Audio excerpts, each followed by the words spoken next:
यानंतर बातमी आहे जळगावमधून। जळगावच्या अमळनेर तालुक्यातील टाकरखेडा येथे पती पत्नीने 2 मुलांसोबत रेल्वेखाली आपलं जीवन संपवलंय।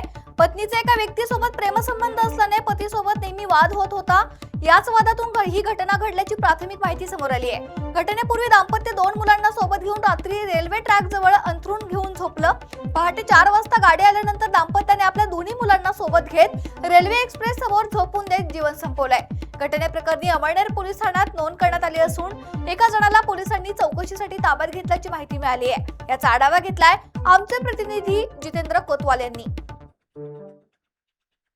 जळगावच्या अमळनेर तालुक्यातील टाकरखेडा या गावामध्ये एक सकाळी पहाटे 4 ते 5 वाजेच्या सुमारास एक अत्यंत दुर्दैवी घटना घडली आहे, ज्यामध्ये एका दाम्पत्यासह त्यांचे 2 मुलांना सोबत घेऊन त्यांनी धावत्या रेल्वेखाली आपले जीवन संपवल्याची घटना घडली आहे। आपण ज्या ठिकाणी ही घटना घडली त्या ठिकाणी आहोत।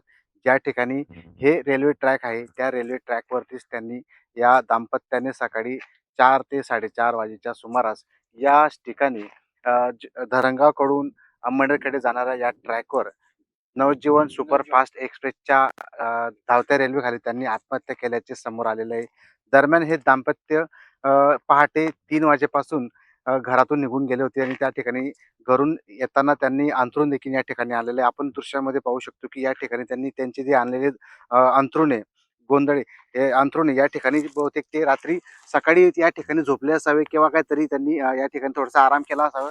सोबत त्यांच्यासोबत त्यांनी 2 चिमुकले होते, त्यामुळे त्यांनी दोन्ही चिमुकल्यांसोबत या ठिकाणी येऊन जवळपास धावत्या रेल्वेखाली आपली जीवन यात्रा संपवली आहे। दरम्यान त्यांनी ही आत्महत्या का केली या संदर्भातले अजून तरी उलगडा झालेला नाही, परंतु आपल्यासोबत काही गावकरी आहेत, त्यांनी या संदर्भातली प्राथमिक माहिती समोर आलेली आहे।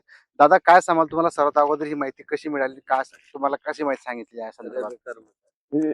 इकडून 5:30 वाजता जात होतो मी शेतामध्ये। ते कर्मचारी, रेल्वे कर्मचारी 2 बसलेले होते 5 वाजेपासून। तिथे म्हणे, इकडे तुझे ओळख लागतो का भाऊ म्हणे।